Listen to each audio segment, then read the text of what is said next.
Welcome to another episode of the Reboot Chronicles, a no-holds-barred forum with global leaders, authors, entrepreneurs, and CEOs about how organizations stay focused on growth and innovation in unprecedented times. I'm your host, Dean DeVias, coming to you live from Reviv's North American headquarters in Chicago, and we would like to thank you for joining us from around the globe today.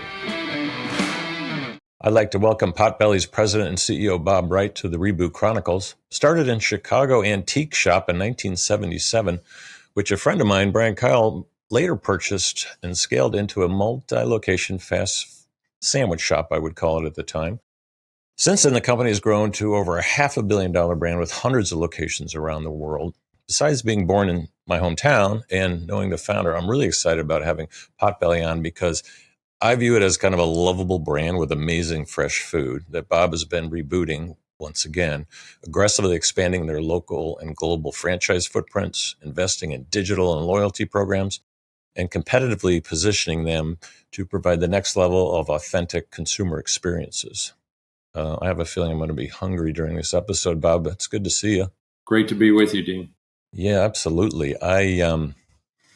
You came in at a really tough time in Potbelly's history, 2020, and kind of tell us about that experience, and then let's talk about the plan you put in place, your 2020 plan, and it seems to be working out there. So I have a feeling there's a lot of lessons to unpack here. Yeah, thank you. It was definitely an interesting time in the restaurant space, not only for Potbelly, but really for the whole industry. I had left Wendy's in the shortly after the first quarter in 2019. And I tell you, when I left the brand, I was sure that I was finished with executive leadership roles. I started in the franchising business when I was 19 years old, delivering pizzas at Domino's. And I was a franchisee in my early 20s, but for slightly less than a year. And I really always spent my career leading at different levels. And this was my chance at this stage of life. I was going to build a multi-brand, multi-market restaurant franchise company. And I wanted to do some board work to keep sharp. And Potbelly was my number one target for board service. I have always loved Potbelly since I was introduced to the brand, I should say, about over 20 years ago. I thought this combination of these amazing brand equities, this great food, cooked fresh, made right in front of you, the authentic atmosphere. I learned later, of course, the history of the atmosphere is rooted in that antique shop. And the friendly service. Exactly. There's a freedom about our staff, our associates, and how they engage and interact with our customers. And it was just a fun place. Music's always been a big part of our brand. And so frankly, I thought it had never really met its full potential. I was unsuccessful in that board pursuit, but ended up talking to some of the existing board members. And I got the board seat and then some. They said, the heck with the board, you need to be the CEO.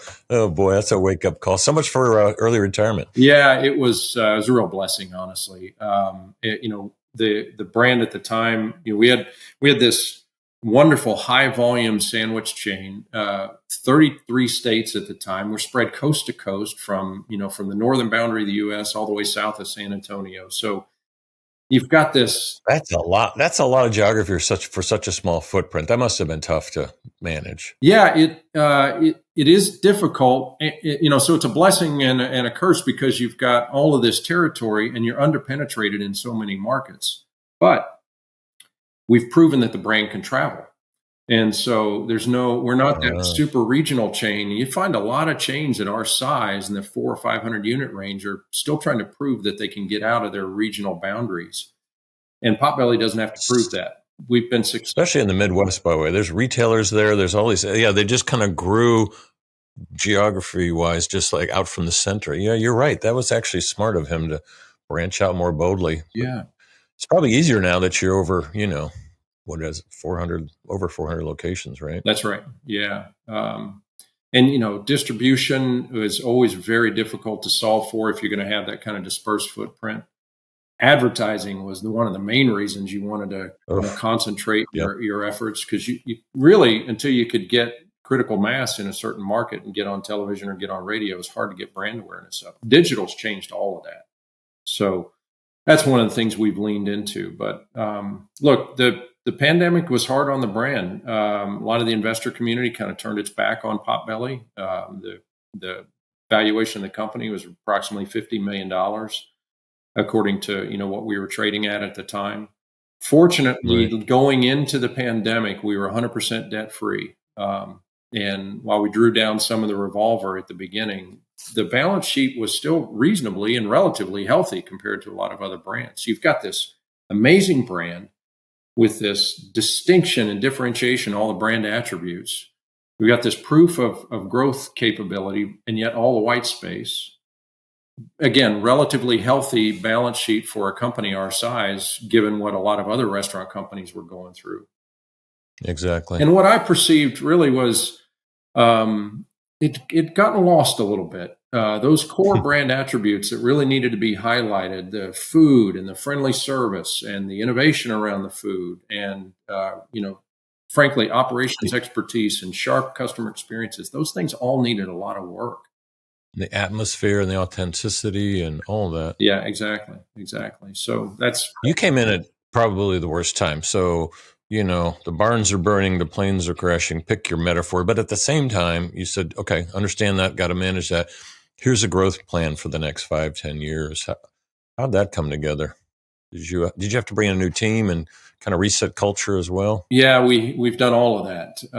I think I bet. we've probably got the best This is restaurant. heavy lifting. Yeah, it is, but it's I'm fortunate to have a brand that had the same kind of appeal for a lot of people I was recruiting that it had for me.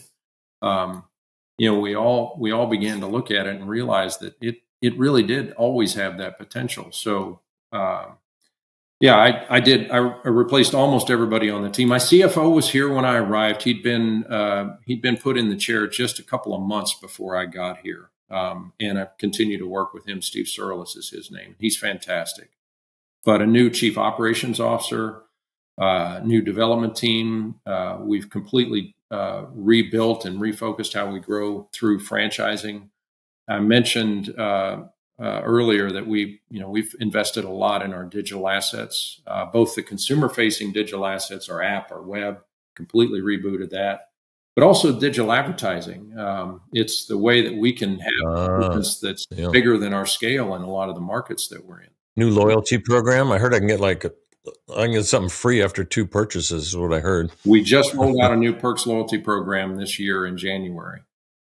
Yeah. We People love those. Oh my gosh. And I think the thing that's so important about this branding space that we're in is to always go home to what's true and what's powerful about your brand. And for us, it's our food.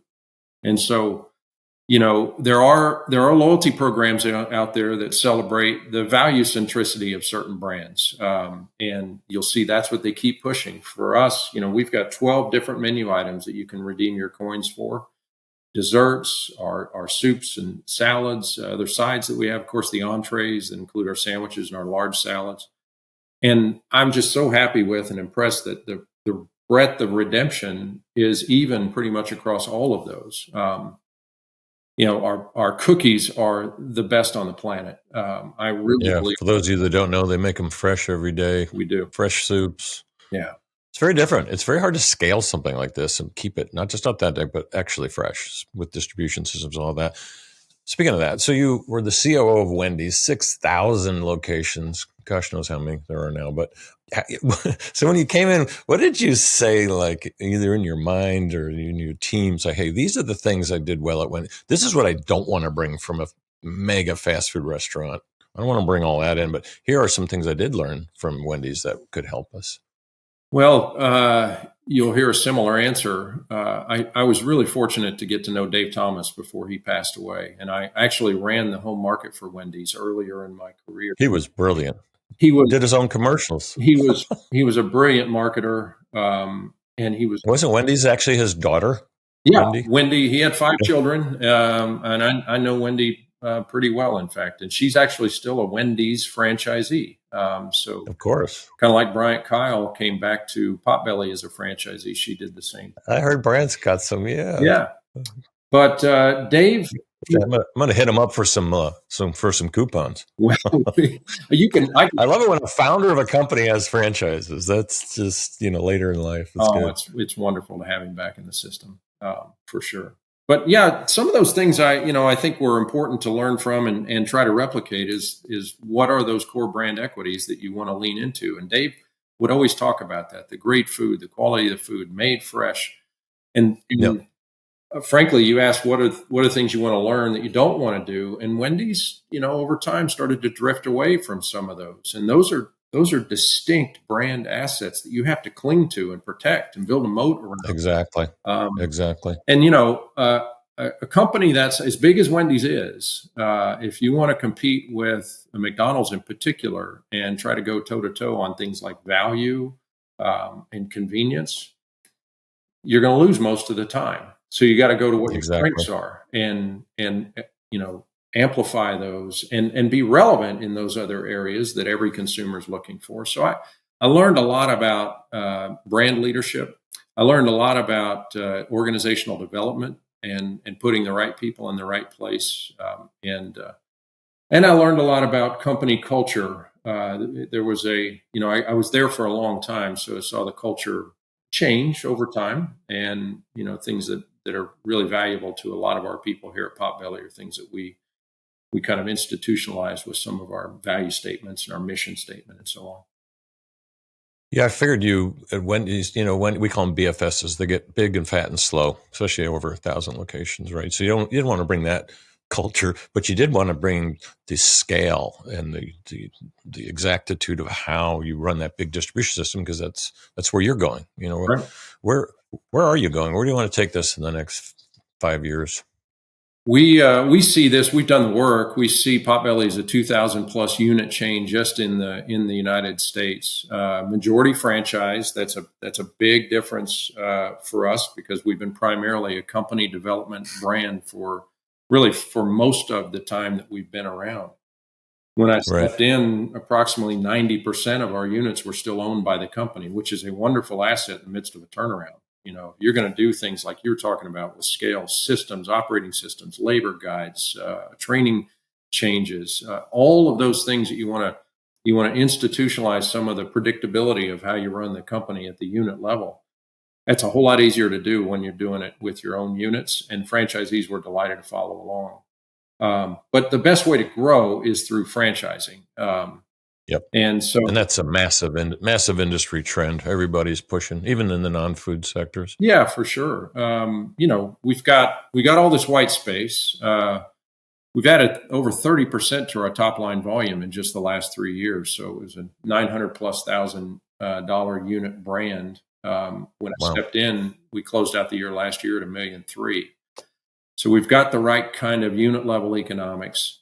We've got all this white space in a fast casual brand, and there just aren't a lot of competitors for that franchisee. Most of the best fast casual brands you can't franchise, and if you could, a lot of that territory is already sold. So the Or it's junk, or it's junky food. It's absolutely, yeah. your food. The quality of food cannot be underestimated. And I know a lot of people are wondering. You know, we've got a couple of our producers in studio here. Matt is in California. He'd like to see more of them out there, and Chris is in Carolinas. I'm in Florida. So when are you going to start pushing these out to a lot of our neighborhoods? One of the numbers we started using as we closed out the year is the number of open and committed units. So our franchise sales team has been very busy. We Oh, so you're giving guidance on that now. Yeah, Yeah. yeah. We Oh, closed the gotcha. year at 612 total, and only 420 of those, 424 of those were open. So that's how many have been sold. You mentioned Yep. Florida. It's been a super hot market for us on the franchising side. Approximately 90 locations have been sold for development in Florida. And I mean, we literally have franchise candidates, very qualified people in the space calling and say, what do you have left in Florida? Yep. And we've already started to go across the Gulf Coast. The Southeast has been very, very weak in terms of brand presence and brand penetration. We are out Yep. west, not in California, but Phoenix and Seattle and Portland, so in Denver. But we've got some sales focus in and around the markets where we're a little heavier. What do you see as some of your biggest market challenges? I mean, to back up, the perfect reboot. There's like 12 things we focus on with companies, but people, platform, and passion. You're definitely working the platform. The culture and the people and the scalability. the passion, you're keeping that now at the local level. When you look in the market and your competitiveness, and what are you most concerned about? What challenge is the biggest one you're facing? It always Or changes with time. Right now, we're we're focused on continuing to drive top line sales through traffic growth, because for us, stealing share as we enter markets is really important to us.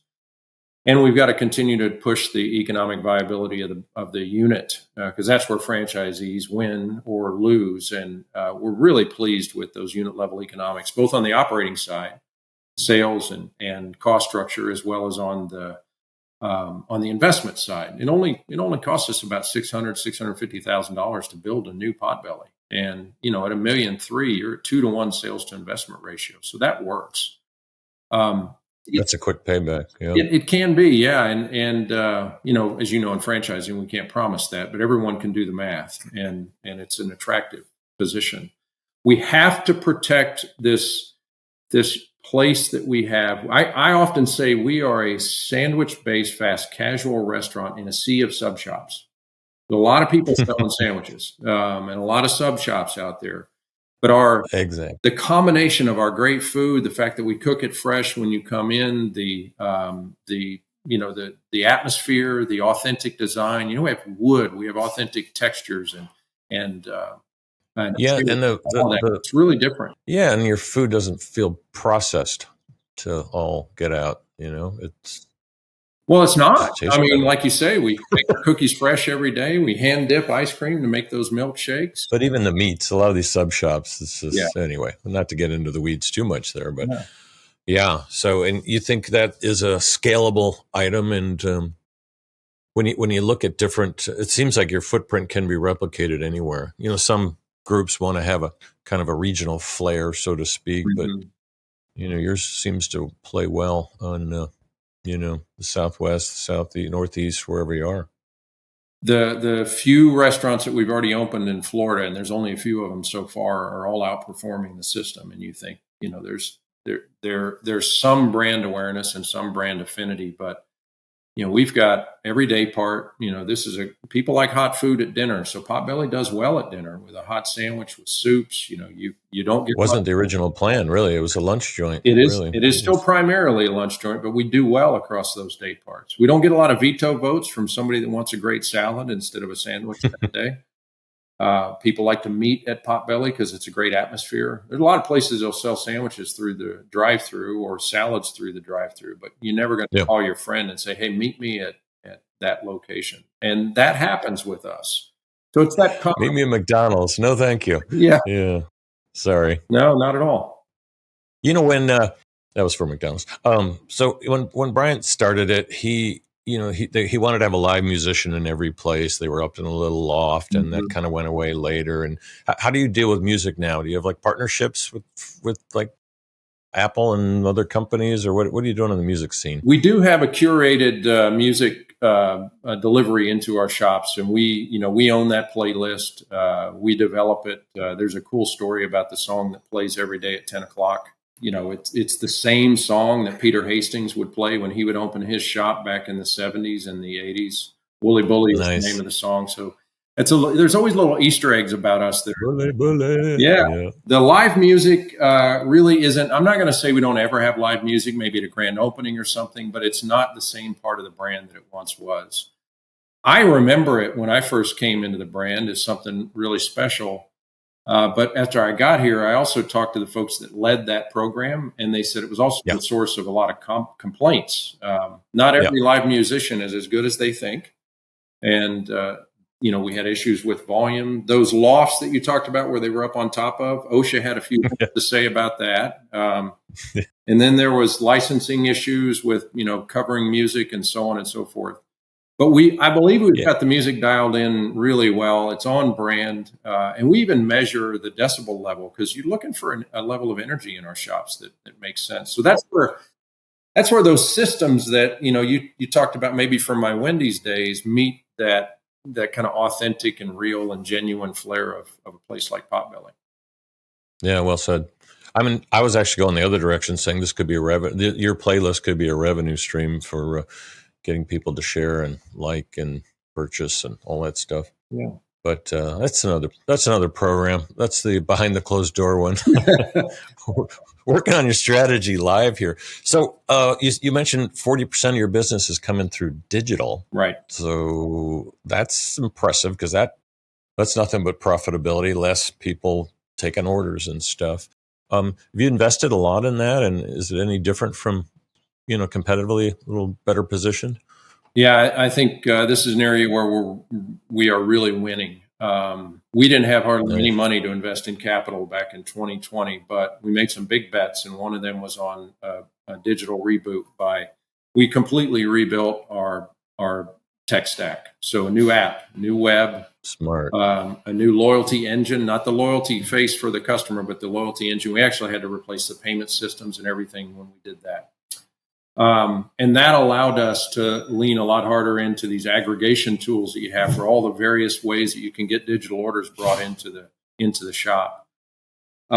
We have since continued to invest at the shop level in what we call PDK, Potbelly Digital Kitchen. So for all that digitization facing the customer, if you're working the back line in a Potbelly, they was still coming in through paper. And so we digitized that back line and made that a lot more smooth for our associates. Yeah, Portillo's was that way too. The paper stuff, it's just everywhere. Yeah.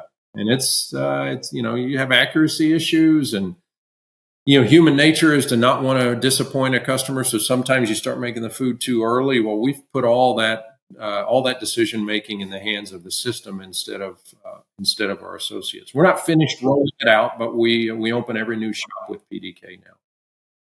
Yeah, that was one of the reasons some of your fast food competitors had to delay their app launch, because that whole timing of the food's too early, it's too late, it's too this, it's nightmare. You just threw in a term that I'm not sure anyone caught. So everyone talks about digital transformation and they hire consultants and blah, blah, blah. But what you just focused in on was, and we also worked on the aggregation part, which is you're systemically getting that out there so people can order wherever they are and it gets into your system. That seems to be a big differentiator on your part. You had the wisdom to say, okay, it's great to build the tech, but we actually need to make it a strategic weapon to triple our sales in digital. We 40% is probably going north, I would assume. It continues to grow, and it was in the 30s when we were doing less volume, and we often get asked by analysts, how big do you want your digital business to be? The likes of Wingstop and Domino's, they're talking about how do they get to 100. We don't have some arbitrary goal that we've placed. It's really important for our customers to still be able to come into a Potbelly. I love that. Engage with our people. But we want to be available in all the ways that they may want to use us. And so that 40% number is a new high. And I think the more convenient you make it, the more people will use it for the way that fits their needs. Yeah, and you guys are consumer experience, and a consumer experience design is like, we're going to let them order however they want. Absolutely. I mean, we want to be more profitable, but it's the worst turnoff to someone comes in your store and you force them to start playing with the screen. It's like, some people want to do that, but I want to go talk to you. Right. I want you to get out a notepad. Yeah. Well, maybe not that anymore. Yeah. Extra pickles, all that stuff. Yeah. And those hot peppers that everybody loves so much. Yeah. You guys are obsessed with these hot peppers. I bet you have jars of them in your fridge at your house there. I have at least 3 in my home at all times. 1 in the fridge. You guys taught me how to do that. It's just you put them on it changes a little bit of wetness, and it changes the whole complexion of a sandwich. It does. It's so good. You try them on your eggs. They're really good that way too. Ooh, it's a good idea. Breakfast. What about breakfast? Is that a day part that is that too far to go for you? It is. We don't see ourselves as a breakfast brand. We have a breakfast program, and in we call them CBD shops, in central business district locations, and we have breakfast in most of our cities. Yeah, we need those. There's one in Chicago. It's your Merchandise Mart location is right. It's a busy little location. Yeah. We just Starbucks and you guys. That's all. It's open early. Yeah. Oh gosh. So no, I think as a brand, our growth, our growth levers include those digital touch points that I talked about, and catering is very important to our brand too. You mentioned Bryant when he started Potbelly and started expanding. He started expanding Potbelly. Every Potbelly was built with 2 lines, And what a great advantage I walked into when I got here, because we've got this back line that was always built for catering, and the front line was for the customers that came through the line. Candidly, the back line was mothballed in most of our locations. It was just sitting there idle. A lot of the equipment wasn't working. We fixed all of that, and we run all of our digital business through the back line. So our ability to continue to expand that is not really limiting our ability to keep the flow through and the throughput on the front line. And that also is a source not only of the digital, but of our catering business, which, a lot of cases you can have thousands of dollars in before you even unlock the doors in the morning.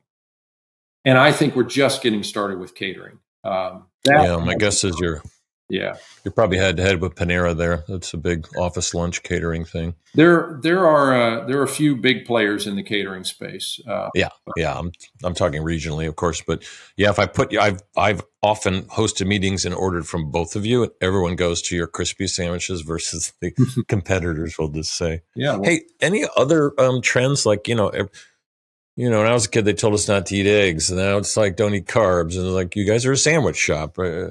People are taking weight loss drugs rather than eating now. There's all kinds of weird trends that come and go. Yeah.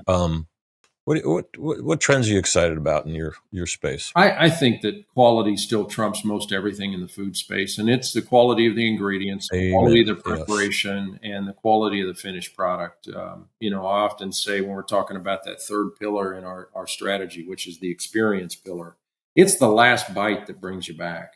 It's not that first taste. It's how does that meal finish? And was this That's a great slogan. Yeah, and our food is that good all the way through. Oftentimes you're finishing a wreck and you're like, oh man, I'm glad I've still got a few chips left because I'm not ready to be done with my meal. Yeah, and you got to pick which chips, so they're your favorite. And I think that's what's killing fast food. Not killing it; it's billions, but it's not. The last bite isn't good. Yeah, it's the food is still at the heart of this business that we're in. And when you lose sight of that, I think you do it at your own peril. So we continue to be focused on. We're having fun too. You asked about trends in general. I still think quality trumps everything, but you got to pay attention to these taste trends. Spicy is really popular now. That I think that plays to an advantage of us. You've got that covered. I think we do. Customization is critical. And we have very high marks for customization, and it's really interspersed throughout the line. You're clearly a Potbelly expert, so you probably already know what thin cut is. But I do. Yes, I get my sandwiches thin cut every time. Not because I'm that concerned about the carbs, but I like the bread to meat ratio when I take a little bit of extra bread out of there. It's the ratio, exactly. And that's a little extra lettuce, the whole crunchy thing. Oh, absolutely. People order hot peppers with no oil, hot peppers with extra oil. I want, I want a Lucky 7, but I want to put it in a skinny size. These things are, I think, customization, speed, affordability, certainly quality. They're always going to win, but brand distinction and differentiation, you have to pick a territory and own it. And that's what people know what not to own too. Like staying away from breakfast for now. It's pretty smart. That could kill you. Yeah. Bob, I want to thank you for such great wisdom and being on. Any personal reboot story you want to share with us? Oh God, we always ask. Yeah, the biggest personal reboot for me is I'll go back to when I was 30 years old and I gave my life to Jesus Christ. Everything in my life changed. Beautiful. I'd been studying as part of a college course. In fact, I'd been studying New Testament and Old Testament studies. And the more I studied, the more I learned, the more I believed that this is absolutely true. And it was unbelievably important for me to surrender to that. As a married man, as a father, as a husband and extended family person, I think in business, it's fundamentally changed things. I've been practicing serving other people and putting their needs before mine for 37 years now. And I think that's a pretty good thing to get good at. So, but that was a pivotal time in life for sure. Yeah. It's a great story. It's Often happens later for some people in life.